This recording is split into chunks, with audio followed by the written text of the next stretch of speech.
Selamat sore jemaat Tuhan yang terkasih dalam Tuhan Yesus Kristus. Shalom. Shalom. Bersyukur kita boleh bertemu kembali dalam ibadah PA online sore hari ini. Karena itu mari kita siapkan hati kita akan bersama-sama datang dalam doa. Bapa di surga, terima kasih. Kami bersyukur bahwa pemeliharaan-Mu sempurna dalam hidup kami. Hari ini kami boleh ada semua karena anugerah-Mu Tuhan. Karena itu kami bersepakat dimanapun umat-Mu berada, kami bersehati untuk meninggikan nama Tuhan di atas segala-galanya. Kiranya Engkau bertahta atas pujian dan sembah kami, sebab kami percaya ada kuasa yang besar dalam pujian dan sembah kami. Dan ketika kami meninggikan nama Tuhan, maka Engkau akan melakukan perkara-perkara yang besar dan luar biasa bagi kami sore hari ini Tuhan. Berbicaralah Tuhan, firman-Mu juga menjadi kekuatan bagi hidup kami. Kami memulai ibadah kami di dalam satu nama, Tuhan Yesus Kristus. Haleluya. Amin. Mari bersyukur karena kita punya Tuhan yang luar biasa, yang memberi dan menyediakan lebih dari yang kita pikirkan dan doakan. Haleluya.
Bapa, kami terlalu percaya nama-Mu berkuasa di atas segala sesuatu.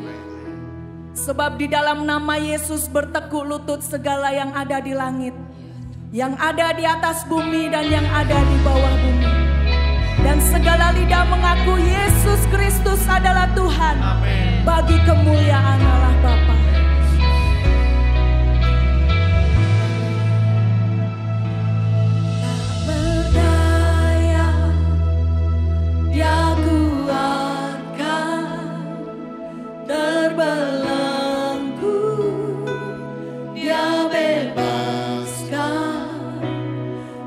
Berkuasa kalahkan maut, dalam Dia aku menang. Dalam nama Yesus kutuk jadi berkat. Dalam nama Yesus dosa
percaya, maka dari itu kita berkata-kata sesuai iman percaya kita kepada Tuhan. Serukan doamu, naikkan sembahmu di dalam nama Yesus Kristus yang penuh kuasa. Dia menyertai kita sampai selama-lamanya, dan Dia ada bersama engkau saat ini. Menyerulah ya Tuhan. Kepada nama-Mu aku percaya, kepada nama-Mu aku berlari, kepada nama-Mu aku berserah Tuhan, kepada nama Yesus Kristus Tuhan. Nama di atas segala tabib, nama di atas segala Tuhan yang lain, nama di atas segala pemimpin dunia, nama di atas segala raja-raja di dunia, nama yang penuh kuasa. Oh, nama Yesus, kepadamu kami percaya, kepadamu kami berseru. Dalam nama Yesus, kuasa-Mu bekerja. Dalam nama Yesus, mujizat-Mu tersedia. Dalam nama Yesus, pertolongan-Mu nyata. Dalam nama Yesus, kemerdekaan terjadi.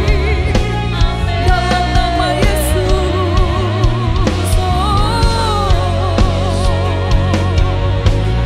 dalam nama-Mu Tuhan kami percaya.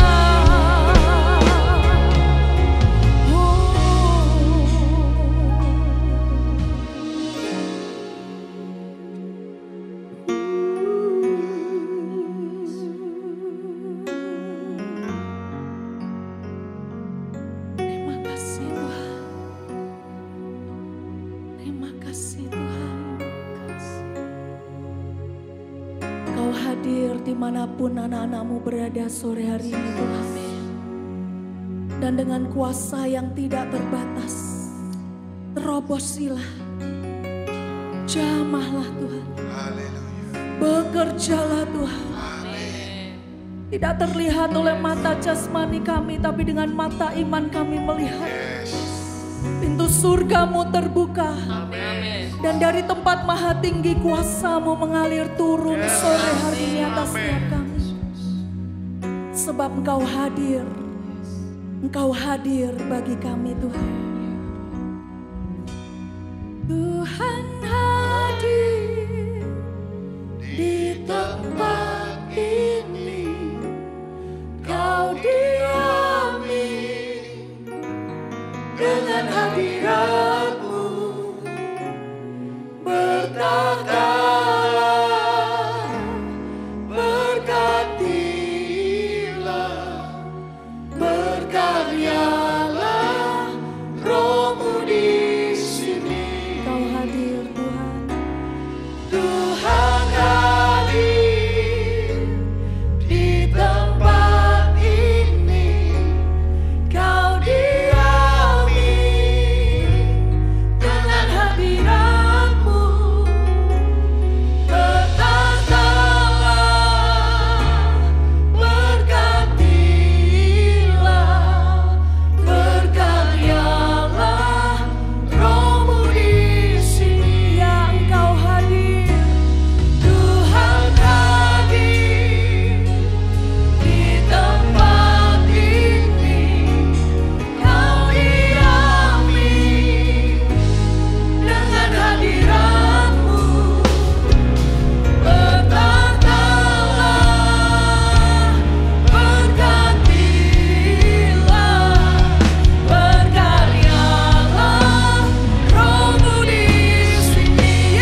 itulah kerinduan kami.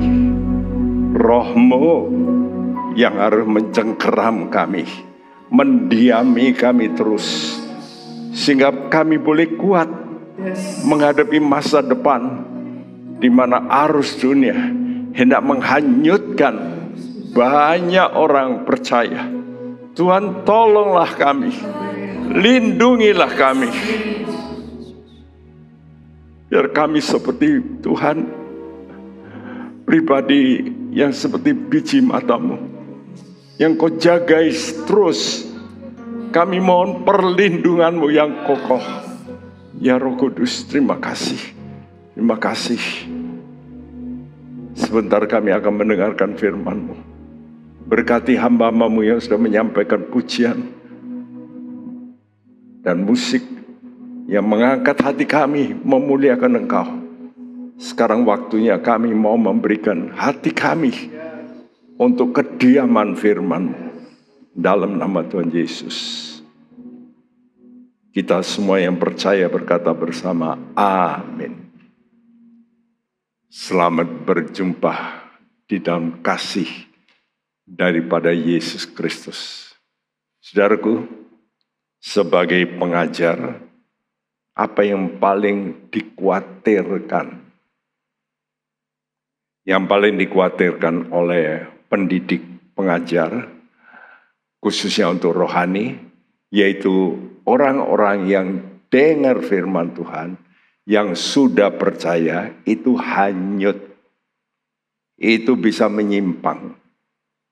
Karena itu surat paling panjang yang ditulis oleh Paulus adalah surat Korintus. Jemaat Korintus penuh dengan karunia, penuh dengan mujizat, namun pada akhir dari suratnya, dalam ayat-ayat yang terakhir dari 2 Korintus 12, Paulus berkata, sebab aku khawatir bahwa apabila aku datang, aku mendapati kamu tidak seperti yang kuinginkan. Dan kamu juga mendapati aku seperti yang kamu inginkan, tidak seperti yang kamu inginkan. Jadi baik jemaat maupun hamba Tuhan, sama-sama kita mesti berjaga. Tidak peduli, iblis tidak lihat engkau hamba Tuhan, pendeta besar. Iblis selalu ingin menjatuhkan. Ya.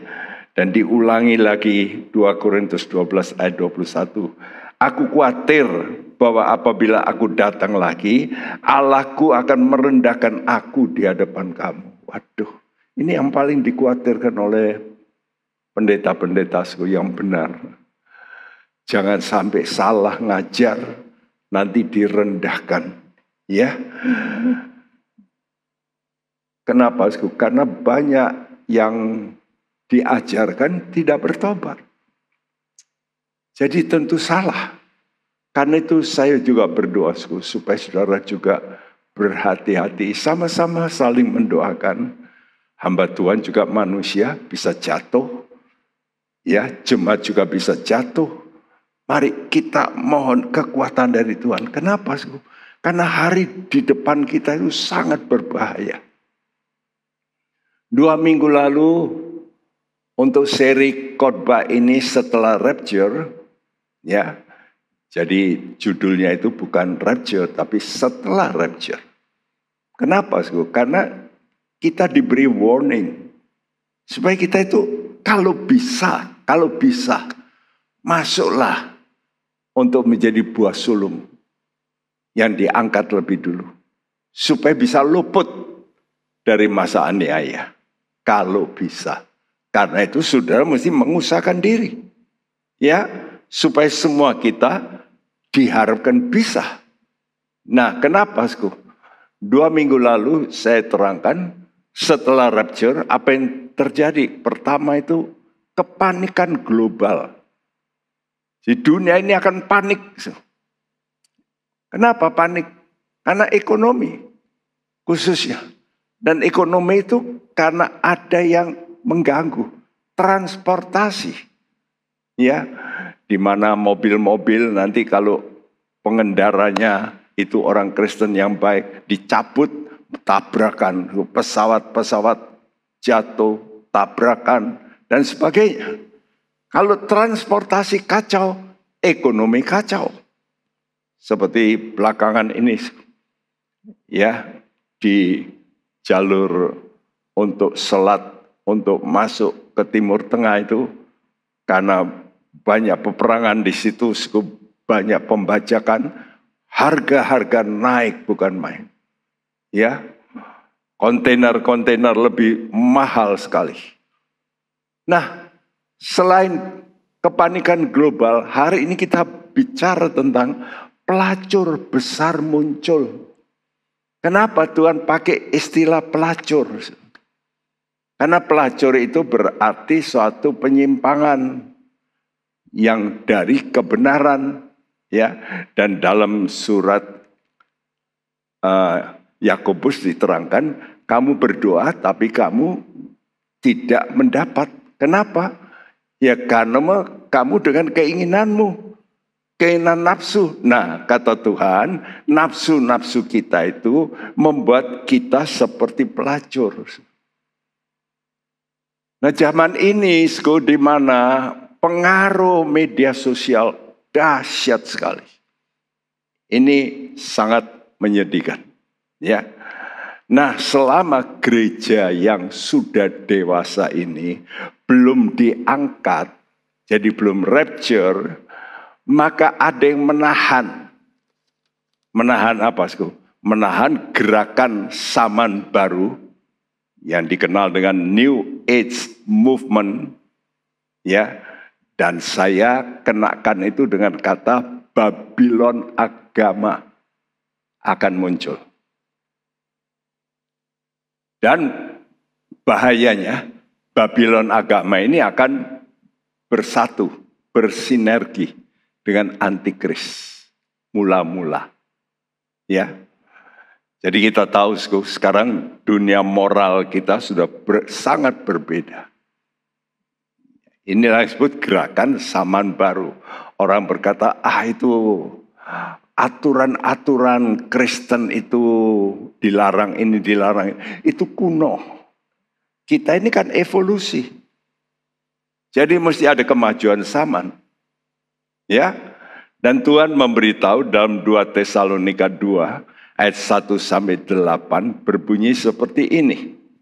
Tentang kedatangan Tuhan kita Yesus Kristus dan terhimpunya kita dengan Dia, kami minta kepadamu saudara-saudara, supaya kamu jangan lekas bingung dan gelisah, baik oleh ilham roh maupun oleh pemberitaan atau surat yang dikatakan dari kami, seolah-olah hari Tuhan telah tiba. Janganlah kamu memberi dirimu disesatkan orang dengan cara yang bagaimanapun juga. Sebab sebelum hari itu haruslah datang dahulu murtad dan haruslah dinyatakan dahulu manusia durhaka yang harus binasa. Yaitu lawan yang meninggikan diri di atas segala yang disebut atau yang disembah sebagai Allah. Bahkan ia duduk di bait Allah dan mau menyatakan diri sebagai Allah. Tidakkah kamu ingat bahwa hal itu telah kerap kali kukatakan kepadamu ketika aku masih bersama-sama dengan kamu? Dan sekarang kamu tahu apa yang menahan dia sehingga ia baru akan menyatakan diri pada waktu yang telah ditentukan baginya. Karena secara rahasia kedurhakaan telah mulai bekerja, tetapi sekarang masih ada yang menahan. Kalau yang menahannya itu telah disingkirkan, pada waktu itulah si pendurhaka baru akan menyatakan dirinya. Tetapi Tuhan Yesus akan membunuhnya dengan nafas mulutnya dan akan memusnahkannya kalau ia datang kembali. Iya, harapan kita kedatangan Tuhan itu harapan orang percaya. Karena itu dalam ayat 1 dikatakan tentang kedatangan Tuhan kita Yesus Kristus. Kata kedatangan di sini dipakai kata parousia, itulah kedatangan Tuhan di udara untuk menjemput gerejanya yang sudah siap lebih dulu. Dia akan cabut dari muka bumi ini, rapture, supaya berhimpun lebih dulu di udara. Ya, karena itu ada nyanyian, ada pertemuan di udara. Dan menunggu orang-orang Kristen yang masih di dunia yang masuk dalam zaman sengsara. Jadi memang ada 2 sesi kedatangan Tuhan itu. Pertama di udara, dia belum ke bumi, dia belum menginjakkan kakinya ke bumi. Nah itu dicabut lebih dulu orang-orang Kristen yang betul-betul menjaga diri dalam kebenaran dan kesucian. Ya, tapi Paulus berkata di sini, kamu jangan sampai bingung seolah-olah hari Tuhan telah tiba. Nah, hari Tuhan ini hari di mana bukan parusia lagi, tapi yang disebut epipania, di mana Tuhan akan datang ke bumi. Ya. Jadi kita ini jangan menunggu Tuhan datang ke bumi. Salah. Kita ini mesti diangkat lebih dulu, ya, bersama dengan Tuhan, untuk bersama-sama turun ke bumi bersama dengan Tuhan. Ya, karena itu dalam ayat 3 dikatakan kamu jangan disesatkan. Ya, jadi jangan kamu lihat antikris dulu, tapi kamu ini loh sudah lihat tanda-tanda banyak orang nanti akan murtad. Artinya bergeser. Ya, orang murtad itu bisa kembali kalau bertobat. Kalau bertobat. Ya.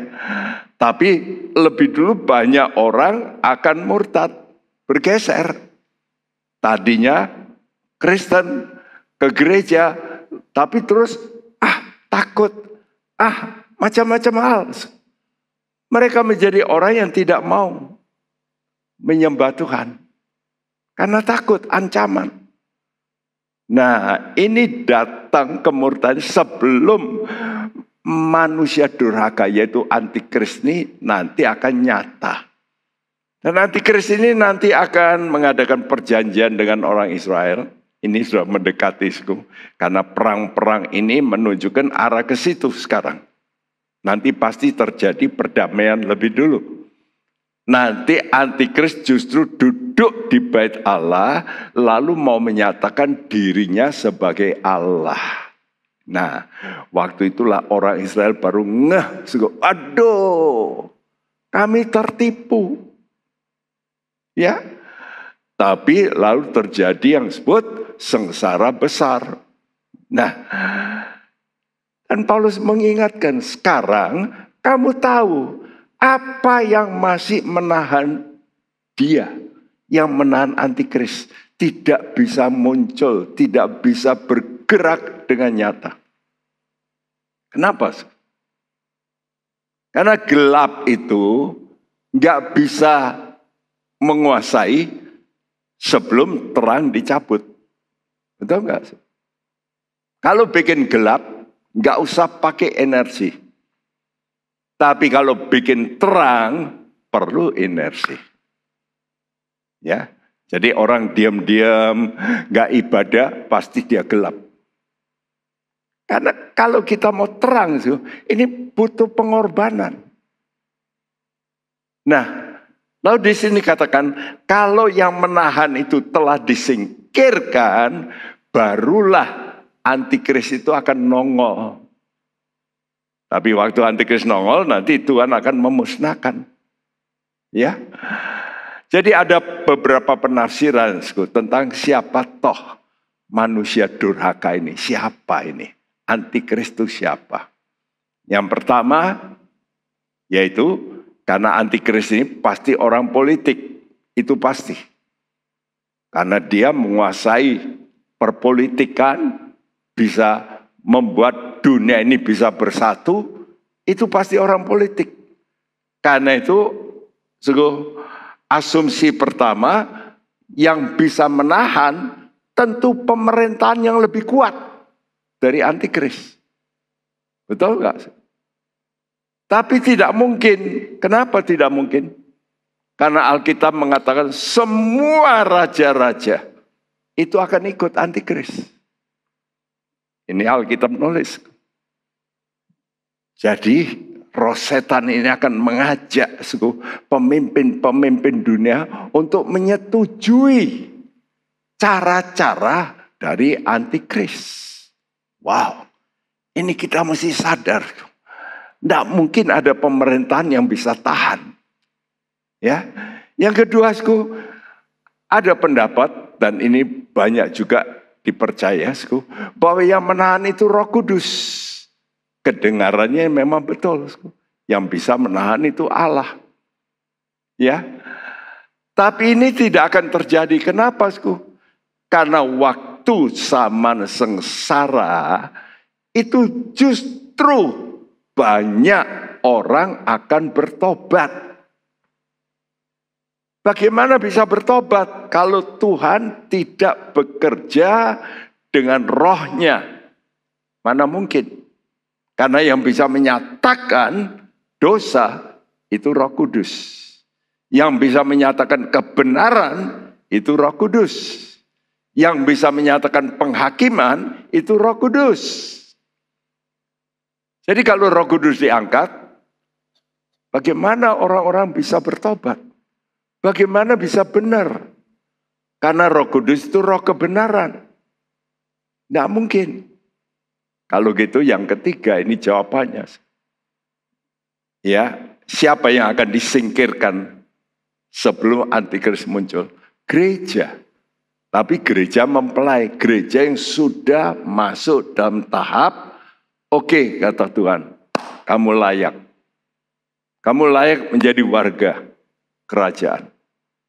Saudaraku, nah inilah gereja yang mau hidup dalam terangnya Tuhan. Ya, sehingga saat rapture ini kata disingkirkan. Apa akibatnya kalau lampu-lampu dicabut dari gedung? Ya, dan matahari dicabut, gelap. Ingat, sebelum terjadi eksodus, keluaran, ada namanya bela-bela, hukuman, tulah-tulah. Tulah ke-10 itulah ada anak-anak sulung yang mati sehingga mereka keluar. Tapi tulah ke-9 itu disebutkan kegelapan, menutupi seluruh Mesir. Sehingga orang itu tidak bisa bergerak. Dikatakan sampai bisa diraba kegelapan itu. Waduh, gelapnya gimana tuh? Ya, jadi nanti orang itu akan mengalami kegelapan rohani. Ya, nah, ini bahayanya.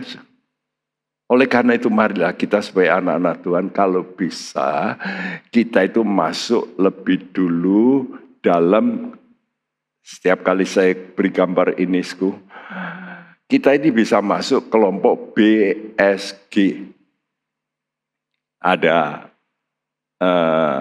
panah yang naik bergerak. Itu artinya diangkat. Ya, rapture. Kapan? Waktu Tuhan datang di udara. Untuk apa? Untuk menjemput gerejanya.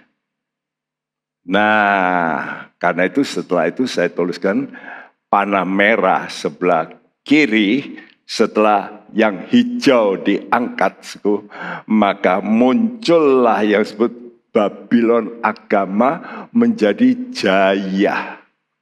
Babylon agama ini sudah ada, sudah.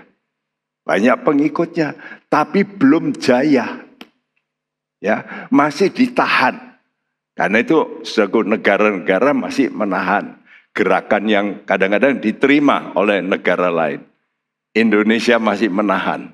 Ya, puji Tuhan. Ada beberapa aturan moral yang Indonesia belum mau. Tapi negara-negara Eropa hampir semua. Ya. Dan yang terakhir sudah merasuk ke Asia. Ya, saudaraku, dan sudah dekat dengan kita negara itu yang sudah menerima. Saudaraku, jadi kita mesti tahu akan muncul yang namanya Babylon agama. Ini kuat yang digambarkan oleh wanita dalam Alkitab. Maka setelah buah sulung diangkat, dunia ini jadi gelap, maka terjadi masa sengsara. Nah, masa sengsara itu ada 2 tahap juga. Permulaan sengsara itu yang masih belum terlalu berat, tapi nanti ada sengsara besar. Karena itu saya tuliskan MS1 dan MS2. Ya, kalau saudara masuk buah sulung gereja, saudara tidak akan mengalami MS1 maupun MS2. Tapi kalau saudara tidak masuk, saudara menjadi buah susulan. Itu garis-garis dot itu ya, titik-titik, tapi akhirnya juga diangkat. Ya, persis menjelang Tuhan datang, diangkat, naik ke sorga. Ya, jadi Tuhan akan masih mengumpulkan namanya jiwa-jiwa yang menderita itu untuk selamat. Tapi melalui api, kata Tuhan. Jangan sampai kita ini harus melalui api. Ya, nah ini yang menyedihkan. Kenapa? Karena setelah Babylon agama ini muncul, maka akan terjadi sinergi, ya, kerjasama Babylon agama dengan antikris. Dan ini banyak gereja tidak pernah memberitakan semacam ini, sehingga mereka pikir dunia ini masih bergulir terus seperti ini. Saya berkata, no, waktunya ini tinggal sedikit saja. Karena tanda-tanda sudah nyata. Makin mengerucut. Ya. Nanti kita akan baca. Ada seorang wanita duduk di atas binatang buas yang berkepala 7. Bertanduk 10. Ya. Siapa itu? Itulah wanita ini gambaran Babylon agama. Yang dikatakan Tuhan pelacur besar. Duduk di mana? Duduk di binatang. Dan binatang itu gambaran antikris. Itu dituliskan dalam Wahyu 13. Nanti muncul seekor binatang. Ya, ada tanda-tandanya. Ya, mukanya seperti singa. Ya, badannya seperti leopard, macan tutul. Kakinya itu seperti beruang. Jadi sudah lihat, kakinya ini kan beda. Ini bukan kaki singa ini. Ini kaki beruang. Ya. Tapi seluruh tubuhnya itu macan tutul. Ya. Dan ini menggambarkan tentang macan tutul. Itu kalau lihat patung Daniel, itu waktu diterangkan oleh Daniel, macan tutul itu mengenai tentang Grika. Jadi kultur budaya Grika ini menguasai dunia. Dan memang betul. Bukankah kita sekarang A sampai Z itu kan ya alfabet itu dari mana? Grika. Bahasa yang dipakai oleh Alkitab Perjanjian Baru bahasa Grika. Ya. Kita lihat Olimpiade terjadi sekarang ini bisa bersatu, tapi bersatunya cuma di mana? Paling di olahraga. Grika juga. Ya. Saudaraku, tapi yang bahaya ini pelacur ini memegang piala, cawan. Cawan yang ada anggur yang memabukkan. Nah, Dan memabukkan bukan satu orang, tapi hampir semua bangsa. Yuk dibaca Wahyu 17 ayat 1 sampai 5. Lalu datanglah seorang dari ketujuh malaikat yang membawa ketujuh cawan itu dan berkata kepadaku, "Mari ke sini, aku akan menunjukkan kepadamu putusan atas pelacur besar yang duduk di tempat yang banyak airnya.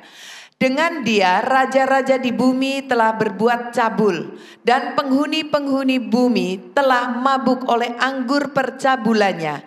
Dalam roh aku dibawanya ke padang gurun, dan aku melihat seorang perempuan duduk di atas seekor binatang yang merah ungu, yang penuh tertulis dengan nama-nama hujat.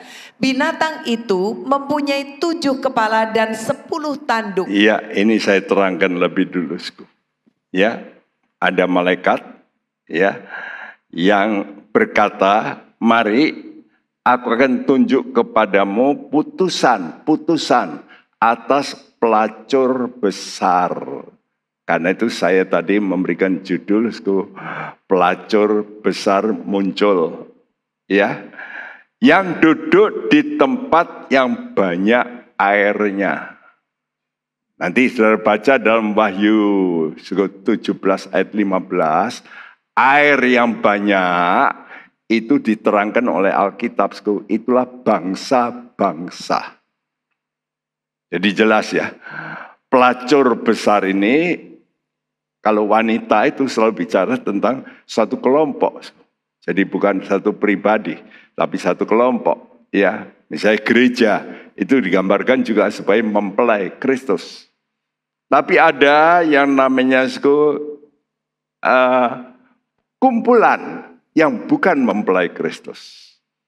Nah, inilah kelompok ini yang kita kenal sekarang dengan sebutan New Age Movement. Ya, dengan dia raja-raja di bumi telah berbuat cabul. Ya, porno. Nah, jelas ya, karena itu sekarang ini wah marak di handphone kita ini, wah ini hati-hati nih. Komputer kita hati-hati, kalau di dalam Indonesia tiap kali pop up masih bagus. Jarang yang porno-porno.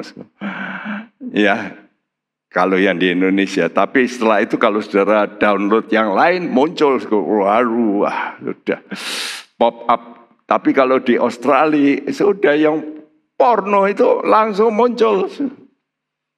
Gimana ya, anak-anak sekarang mesti pegang komputer. Tapi tiap kali buka, begitu buka, tidak perlu klik, langsung muncul. Ya, ini dalam roh, aku melihat seorang perempuan duduk di atas seekor binatang merah, yaitu antikris. Ya, nah dilanjutkan ayat 4 dan 5. Dan perempuan itu memakai kain ungu dan kain kirmisi yang dihiasi dengan emas, permata, dan mutiara. Dan di tangannya ada suatu cawan emas penuh dengan segala kekejian dan kenajisan percabulannya. Pada dahinya tertulis suatu nama, suatu rahasia, Babel besar, ibu dari wanita-wanita pelacur dan dari kekejian bumi. Wow. Babel besar, ya, ibu dari wanita-wanita pelacur. Jadi kalau begitu kelompok New Age ini nanti punya sekte-sekte ya, cabang-cabang, bahkan memakai kata Kristen juga. Wah, ini yang bahaya. Ya, nyusup di gereja-gereja. Karena gereja juga disebut wanita. Jadi Babel besar ini artinya sistem, mindset dari model yang disebut New Age itu akan masuk kemana-mana. Lapisan masyarakat. Ya, ibu dari wanita-wanita pelacur artinya yang menjauh dari Tuhan. Itu namanya melacur. Ya, bersinah. berbuat cabul. Ibu dari kekejian. Jadi tanda yang nyata itu adalah kenajisan. Ujung-ujungnya apa? Ya najis. Pelacur besar ini adalah sistem agama yang merebak di dunia sekarang ini. Mula-mula pelan-pelan dengan apa? Sistem apa? Demokrasi. Orang senang karena rakyat ikut memerintah. Tapi yang bahaya ya seperti sekarang. Demokrasi banyak apanya? Banyak demonya. Ya, kadang-kadang bisa digagalkan aturan-aturan karena yang lain semua setuju. Yuk di voting. Yang benar ini kalah. Kenapa? Karena votingnya menang. Karena pendapat dari sistem demokrasi dicampur dengan hak asasi. Loh, yang penting itu kan kasihan ya. Jangan kejem-kejem lah. Misalnya contoh, ya kalau di Indonesia masih ada hukuman mati bagi narkoba, betul nggak? Bandar gitu mati. Di Singapura kan begitu ya. Wah, protes di mana-mana. Ya, ada negara-negara di Afrika yang kalau kita melakukan hubungan seks yang nggak benar, itu hukumannya mati. Ada itu. Kalau di Indonesia masih belum itu. Tapi kalau di Afrika ada loh. Sehingga diprotes oleh negara-negara maju. Ya. Dan ujung tombak terakhir bukan demokrasi, bukan humanisme, tapi itu pergeseran. Lalu hak asasi. I want to do this. Ini aku mau begini. I want to be free. Itu pendapatku, betul. Nah ini juga, jadi aku menentukan kebenaranku sendiri. Ini namanya roh Babel. Ya, dan ini bukan barang baru. Ini sebetulnya sudah Tuhan kasih tahu dari awal. Dalam Kejadian pasal 10, pasal 11, kita membaca tentang kata Babel. Siapa pendiri Babel? Nimrod. Kalau sudah baca dengan benar dalam Kejadian 10, maka dia adalah pendiri Babylon dan Assyria. Asyur. Dan dua kerajaan ini sering disebut di kitab Nabi Yesaya yang melambangkan soal antikris. Walaupun tulisannya memang dulu betul-betul kerajaan Babylon, betul kerajaan Assyria, tapi sebetulnya mengacu kepada satu, yaitu antikris. Dan dua kerajaan ini yang menjatuhkan Israel. Permulaan Assyria menjatuhkan Israel sebelah utara, yang terdiri dari 10 suku. Tahun 722 sebelum Masehi. Jadi sudah 2700 tahun yang lalu negara kerajaan Israel runtuh. Lalu Tuhan memperingatkan yang di bawah kerajaan Yehuda. Hati-hati. Negara yang 10 suku aja runtuh. Kamu kalau nggak bertobat, runtuh juga. Nah, mereka nggak mau tobat. Bahkan Tuhan sakit hati dengan perbuatan Raja Manase. Walaupun muncul Raja Yosia yang mengadakan satu transformasi bagus, tapi Tuhan kata, aduh, sudah rusak bangsa ini.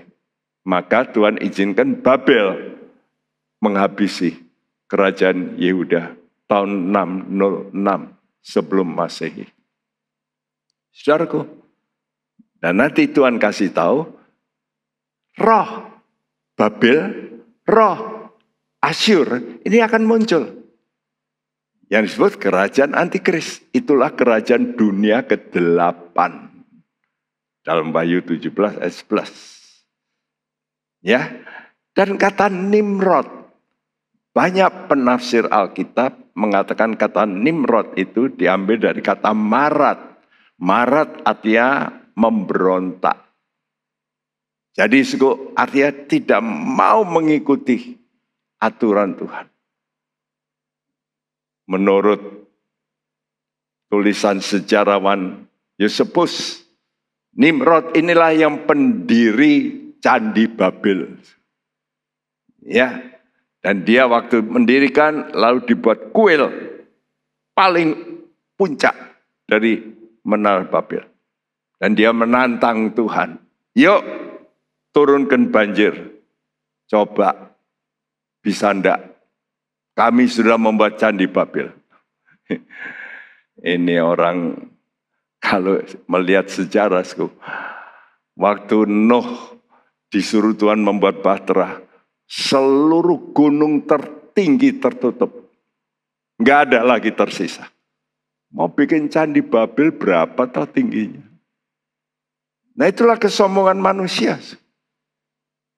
Tapi lihat, waktunya muncul. Pekerjaan iblis itu sudah diketahui Tuhan dari awal. Bahwa nanti akan muncul antikris. Sudah ditulis. Nanti sudah baca kalau dalam kitab Yeskel 38. Bukankah aku sudah memberitahu ini sejak dulu kala. Nanti akan muncul ya namanya Gog. Nah kata Gog ini sering disalah tafsir. Gog inilah antikris. Karena sering digandengkan dengan Gog Magog. Lalu salah tafsir. Sebenarnya kata Gog sendiri itu menunjuk satu pribadi. Karena bicara pribadi di situ. Yeskel 38. Ya, punya niat. Kata niat itu pasti pribadi. Dan heran, iblis itu sudah mulai merancang step by step melalui demokrasi, lalu humanisme, lalu muncul seorang perempuan. Perempuan ini sudah saya terangkan dulu dalam PA dengan judul konflik terbesar. Jadi saudara yang ingin mengetahui lebih jauh tentang ini, akan terjadi konflik terbesar. Nah, salah satu tokoh ya di balik New Age, karena dialah yang mulai memakai kata New Age. Kita ini mesti membuat satu sistem yang baru. Ya. Makanya New World Order. Ya. Ini wanita ini umur 15 tahun, dia ini didatangi oleh spirit, roh. Yang mengaku roh itu adalah usianya 50.000 tahun. Roh itu dari Tibet katanya. Dan bentuknya gambar orang Tibet, pakai jenggot, begitu. Waktu dia kecil dia melihat roh itu. Dan nanti waktu dia mengalami problem demi problem, sampai satu saat dia dibimbing pada satu tempat, dia melihat ada gambar itu. Dia, loh ini yang aku lihat dulu waktu kecil. Dan roh itu mengaku, aku ini pembimbingmu. Yang bernama Joalko, roh dari Tibet. Dan melalui itu penulis ini, Alice Bailey, menulis buku-buku yang dahsyat, yang masuk PBB, yang masuk negara-negara, yang masuk dalam pikiran orang-orang pandai. Ini padahal orang biasa. Dia dulu seorang istri, seorang hamba Tuhan. YMCA bahkan. Tapi oleh karena cerai dengan suaminya, dia menanggung beban.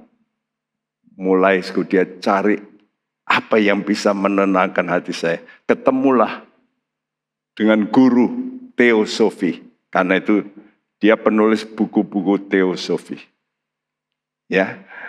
waktu dia berguru dengan guru ini, dia ini lebih pandai, bisa jauh lebih pandai. Akhirnya berpisah dari guru itu. Karena guru itu merasa saya disaingi. Tapi ini lebih terkenal. Ya. Dan dia lalu masuk, karena dia ini orang Inggris, dia masuk dalam pemerintahan Inggris. Dan dia memberikan 10 piagam. Ini perlawanan kepada 10 hukum Allah. Ini dulu pernah saya terangkan, tapi saya ulangi supaya saudara ingat. Apa yang dicanangkan dalam 10 piagam tatanan dunia baru.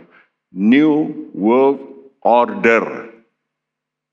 Pertama, coba tolong Ibu Sandra bacakan pelan-pelan. 1. Keluarkan Allah dan doa dari sistem edukasi. Nah, ini yang paling top. Dan ini telah dilakukan oleh negara-negara barat khususnya. Ya. Karena itu waktu zamannya Kennedy ada muncul seorang jaksa agung, Mahkamah Agung yang melarang, ya, mulai melarang pembacaan Alkitab di sekolah, dihapus, gak boleh ada doa lagi. Nah, mulai dari sini. Karena kenapa tahu begitu? Karena pendidikan itu penting. Karena itu pendidikan Alkitab itu penting. PA itu sangat penting. Banyak orang Kristen tapi tidak ngerti Alkitab. Ngertinya hanya apa? Hanya kalau dipompa-pompa, ya, dengan kata-kata, ya, membangun gitu. Tapi bukan firman Tuhan. Ya.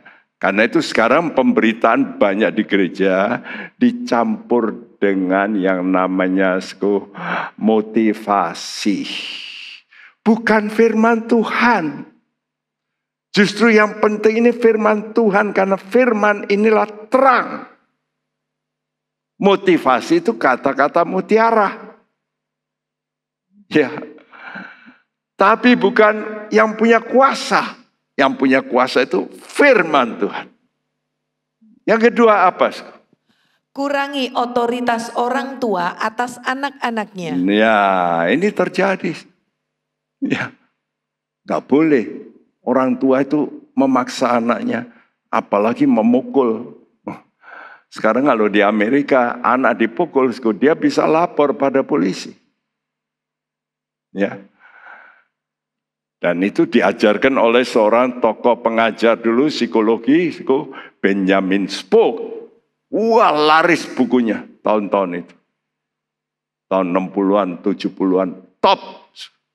Tapi setelah dia lihat waktu tuanya Amerika, anak-anak bawa senjata, tembak teman-temannya, dia berkata, ini aku salah ngajar. Ini diakui oleh Benjamin Spock. Kenapa? Karena anaknya sendiri bunuh diri. Ya, dia berkata, saya salah. Ini akibat saya ini. Anak-anak jadi begini. Ya, jadi tidak boleh. Wah, negara ikut dalam rumah tangga. Nah, ini celaka ini. Ketiga.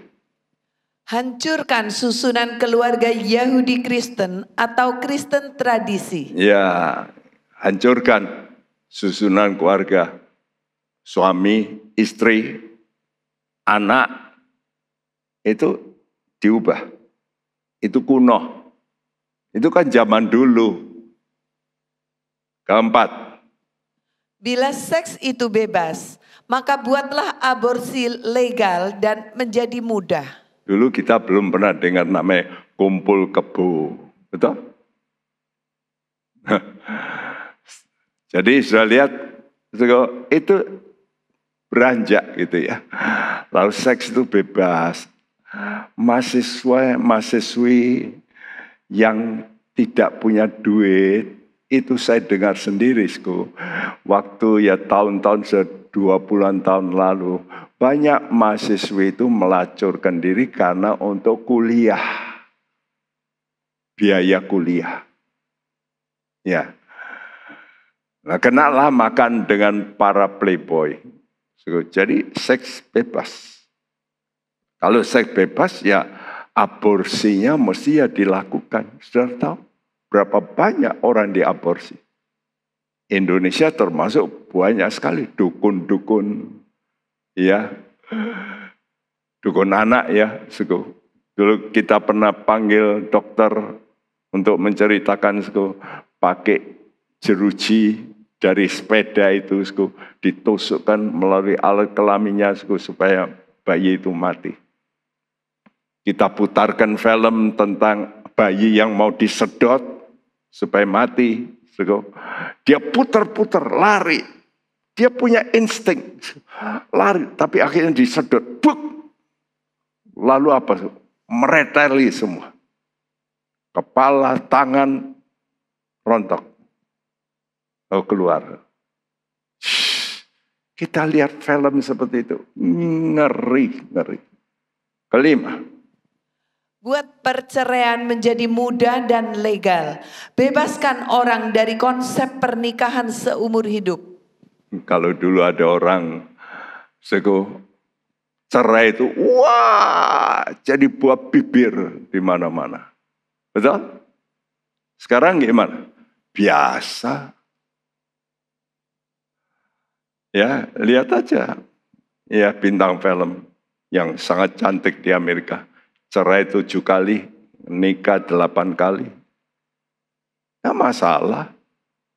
Makin kaya, habis cerai dapat pembagian separuh. Kawin sama orang kaya lagi, dapat separuh lagi. Wah. Ya, wah.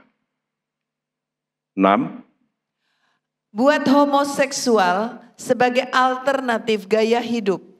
Ini adalah suatu piagam yang masuk di mana-mana. 7. Turunkan derajat seni, buatlah seni menggila. Buatlah seni menggila. Saudara lihat dulu nggak ada band-band yang menggila, ya toh. Karena itu sekarang ini saya kalau lihat anak-anak Tuhan masuk band, hati-hati. Karena biasanya gandeng dengan narkoba. Hampir semua. Karena memang Lucifer itu adalah pemimpin pujian. Jadi orang seniman ini mesti hati-hati. Pemain-pemain musik di gereja harus hati-hati. Karena memang seniman itu punya seni tersendiri. Tapi buatlah kudus. Ya, sudah lihat Elvis Presley? Ada penyanyi di gereja sebelum dia menjadi penyanyi yang menggila. Betul. Menggila kenapa? Karena satu gedung, ya, itu kursinya jebol semua. Orang naik di gedung bioskop, lalu lompat-lompat. Ya, kalau lompat kan di bawah, di atas kursi. Ini terjadi di Surabaya. Waktu diputar film Elvis Presley. Dia siapa? Orang Kristen. Penyanyi di gereja. Karena itu saudara bisa dengarkan nyanyiannya sekarang. Lagu-lagu gereja. Bagus sekali. Tapi dia juga penyanyi gila. Akhirnya mati karena narkoba. 8. Ini paling bahaya. Gunakan media untuk promosi dan pengubahan pikiran atau mindset. Ini yang saya khawatirkan sekarang. Anak-anak dari kecil sudah pegang ini. Mindsetnya sudah berubah. Kemarin saya telepon dengan seorang hamba Tuhan, dia berkata, Pak Bekti, ya apa yang ngajari anak-anak? Saya ini punya anak, walaupun saya pendeta, saya lihat anak saya sudah merasa untuk apa puasa? Untuk apa menyakiti diri puasa? Lihat itu, pendeta-pendeta yang nggak puasa berhasil, banyak anggotanya. Ya, teman saya nggak bisa ngomong. Karena pikirannya ini sudah diubah. Ya, dan ini yang paling banyak mengubah gadget ini. 9. Ciptakan gerakan antar agama. Ya, kita sudah mendengar gerakan-gerakan ya antar agama, saudaraku. Kelihatannya bagus, tapi bagaimana bisa menyatu dengan hati? Sulit, karena itu kepercayaan. 10. Libatkan pemerintah-pemerintah untuk membuat semua ini sebagai hukum dan tariklah gereja untuk menyetujui perubahan-perubahan ini. Ini sudah terjadi juga di Indonesia. Ada gereja-gereja yang menyetujui, tapi untung Indonesia belum mutlak. Tapi di negara-negara lain, wah, saya sedih melihat hasil riset di Amerika. 50% lebih gereja menyetujui pernikahan yang dilarang oleh Alkitab. Fakta. Jadi ke-10 ini pakai power ini sekarang. Menggandeng apa? Menggandeng pemerintah. Jadi gerakan moral menggandeng pemerintah. Supaya pemerintah menyetujui dan memberi hukum. Ya.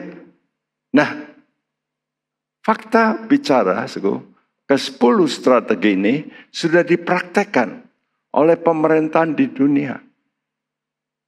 Ya, tiap kali kita mendengar negara ini setuju, negara ini setuju, 2 negara Asia sudah setuju. Penyebab utama, saya katakan nomor 1 tadi. Keluarkan Allah dan doa dari sistem edukasi. Apa yang paling ditakuti iblis? Firman Tuhan, perkataan, karena ini Allah, dan doa. Karena doa itu powerful. Anda nggak boleh, ya, doa di sekolah. Jadi jelas New Age ini menentang ketaatan kepada firman dan penyembahan kepada Allah. 2 ini. Karena ini dasar utama kekristenan. Juga nanti akan menyerang Israel. Kenapa? Israel ini juga kuat. Ini untuk tidak semua loh ya. Tapi yang ortodoks. Wow, didikannya keras tuh. Taurat keras. Kalau firman itu kebenaran, hasilnya pasti apa, kekudusan. Kalau melawan kebenaran, hasilnya apa? Pasti kenajisan dan kekacauan. Yang pertama soal kekudusan ditulis dalam Roma 6 ayat 19. Aku mengatakan hal ini secara manusia karena kelemahan kamu. Sebab sama seperti kamu telah menyerahkan anggota-anggota tubuhmu menjadi hamba kecemaran dan kedurhakaan yang membawa kamu kepada kedurhakaan. Demikian hal kamu sekarang harus menyerahkan anggota-anggota tubuhmu menjadi hamba kebenaran yang membawa kamu kepada pengudusan. Iya. Kamu ini harus membawa anggota tubuhmu menjadi hamba kebenaran yang membawa kepada pengudusan. Jadi apa yang membuat kita bisa hidup suci? Kebenaran firman. Nurut sama firman. Karena itu saudara yang tidak mau mengampuni contohnya. Saudara nggak bisa kudus. Nggak bisa. Nah aku dirugikan kau suruh ngampuni. Yang ngampuni kan dari hati. Saudara nggak mau ya rugi sendiri. Hidupmu nggak bisa kudus. Tapi yang kedua, kebenaran membawa kepada apa? Yesaya 32 ayat 17. Di mana ada kebenaran, di situ akan tumbuh damai sejahtera. Dan akibat kebenaran ialah ketenangan dan ketenteraman untuk selama-lamanya. Ketenangan, ketentraman dalam bahasa lain assurance, jaminan. Kalau kebenaran ditolak, firman Tuhan ditolak oleh negara-negara, apa hasilnya? Ketidakdamaian, perang, ketidaktenangan, tidak ada jaminan. Wah, sekarang ini sulit ya, jaminannya itu. Orang betul-betul bisa menjamin. Asuransi sekarang mulai goyah. Karena sudah banyak yang mati. Ya, begitu terlalu banyak melalui COVID. Kesimpulan dari pengajaran hari ini. Marilah kita berdoa dan berjaga senantiasa. Supaya kita ini layak untuk mengalami rapture. Supaya kita tidak mengalami hal-hal buruk yang akan terjadi di depan.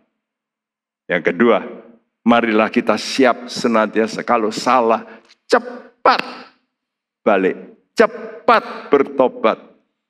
Kita mohon Roh Kudus pimpin kami. Lindungi. Ya, supaya kami tetap kudus, benar.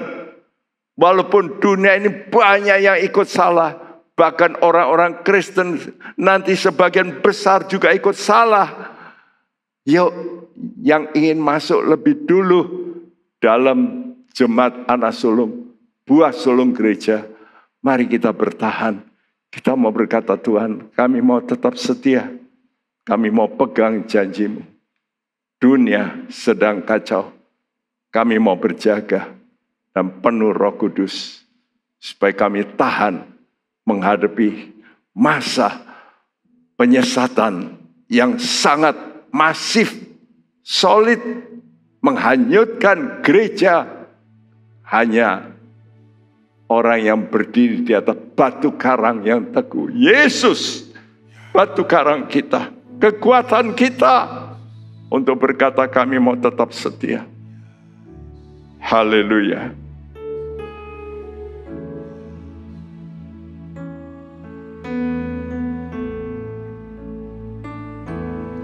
Jagalah dan penuh Roh Suci. Jangan masuk ke dalam celaka dunia. Yang setia kelak luput dari bahaya. Berjagalah terus penuh Roh Suci. Berjagalah dan penuh Roh Suci. Jangan masuk dalam celaka dunia. Yang setia kelak luput dari bahaya.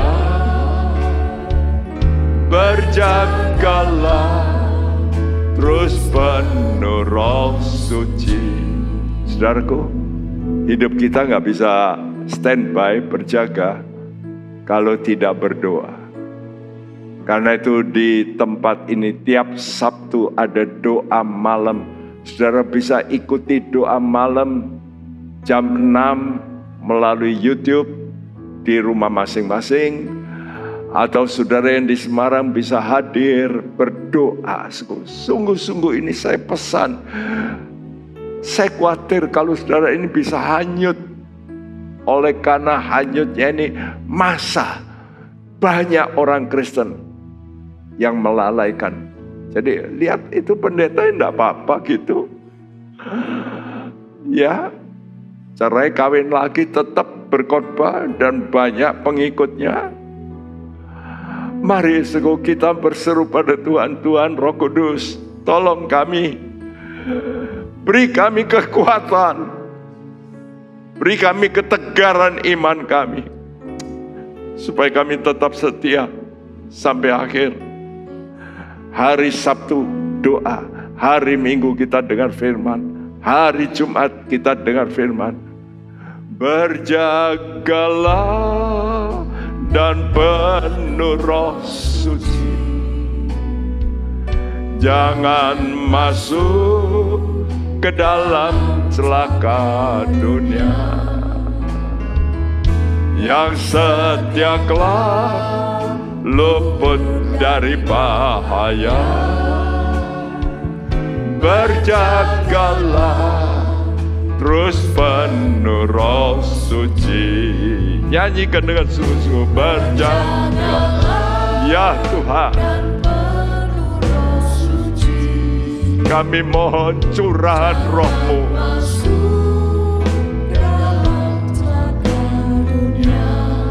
Beri kekuatan pada semua anak-anak-Mu,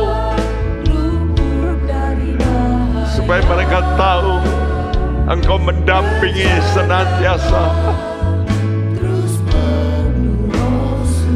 Lebih baik dengan iman berseru pada Tuhan. Engkau berkata pada jiwamu, berjaga jiwaku. Yang setia kelak luput dari bahaya. Berjagalah terus penuh Roh, tanpa kata-kata, dengan bersenandung. Ya Tuhan, angkat hati anak-anak-Mu. Mereka tahu apa yang akan terjadi di depan. Liputi hati kami dengan roh takut akan Tuhan,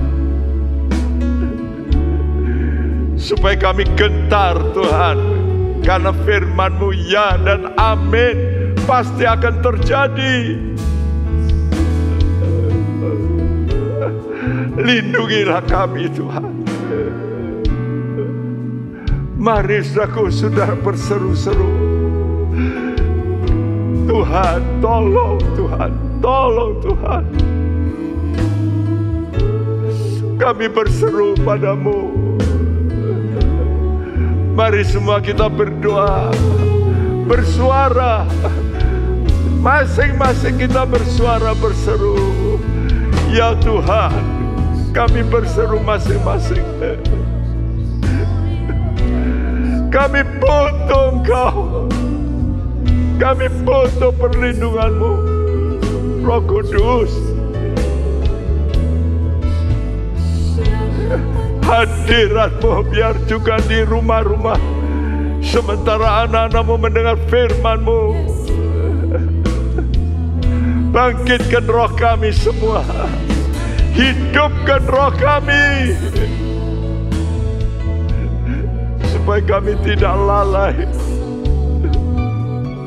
tidak mengabaikan peringatan-Mu. Akan datang masa yang sukar. Juru selamat kami, Yesus, juru selamat kami.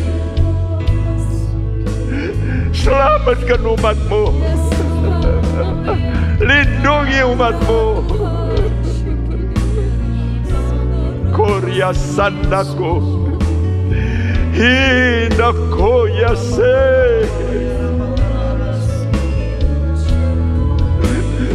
Berkarya Tuhan, koya sandakai. Biar hadirat-Mu Tuhan menerangi hati kami. Haleluya, haleluya, haleluya, haleluya. Oh, haleluya, haleluya, haleluya. Beri kami ketegaran iman Tuhan. Biar kami terus memandang salib-Mu. Salib yang memberikan kami kemenangan. Salib-Mu Tuhan, acuan kami. Terima kasih Tuhan. Terima kasih. Terima kasih. Oh, haleluya, haleluya. Biar kekuatan-Mu mengalir dalam hidup kami. Roh-Mu Tuhan menyertai kami senantiasa sampai kesudahan alam, sampai kedatangan-Mu. Kami dilepaskan dari tubuh dosa ini dengan diganti dengan tubuh yang baru, tubuh kemuliaan yang kekal selama-lamanya. Terima kasih. Tetapkan hati kami selalu Tuhan. Terima kasih. Nama-Mu kami puji. Kami besarkan, kami permuliakan. Terima kasih. Sekali lagi kami serahkan semua anak-anak-Mu ke dalam tangan-Mu. Supaya mereka Tuhan lebih mendengar firman-Mu daripada terpengaruh dengan kesukaan dunia ini. Terima kasih. Terima kasih. Sebelum kami beranjak dari tempat kami mohonkan berkat-Mu, tadakan tangan-Mu, dan sekarang Saudara terimalah berkat daripada Allah Bapa kita, dari Tuhan kita Yesus Kristus, dalam persekutuan Roh Kudus. Tuhan memberkati engkau dan melindungi engkau, menyinari engkau dengan wajah-Nya dan memberi engkau kasih karunia, menghadapkan wajah-Nya padamu dan memberikan engkau damai sejahtera. Mulai hari ini sampai Maranatha Dia datang kembali. Setiap kita yang percaya berkata bersama, amin. Isilah hidup kita dengan menyenangkan hati Tuhan. Sungguh anugerah Tuhan kalau kita masih boleh hidup. Menjadi bijaksana adalah awal dari takut akan Tuhan. Gunakan waktu. Mari kita takut akan Tuhan. Bergabunglah dengan Pendeta Timotius Subekti dalam program Suara Alfa Omega. Hanya di Live Channel. Penyaluran kolekte maupun persembahan lainnya dapat dilakukan melalui transfer ke nomor rekening gereja dengan nomor 009 707 2071 atas nama Megawati dan Lee Irwande atau dengan scan QR Code berikut ini. Bagi jemaat Tuhan yang rindu mendapatkan informasi seputar kegiatan gereja, renungan harian, dan lain-lain melalui WhatsApp gereja, Anda dapat mendaftar dengan cara ketik BC spasi on dan mengirimkan ke WA gereja dengan nomor 0815 7802 2000.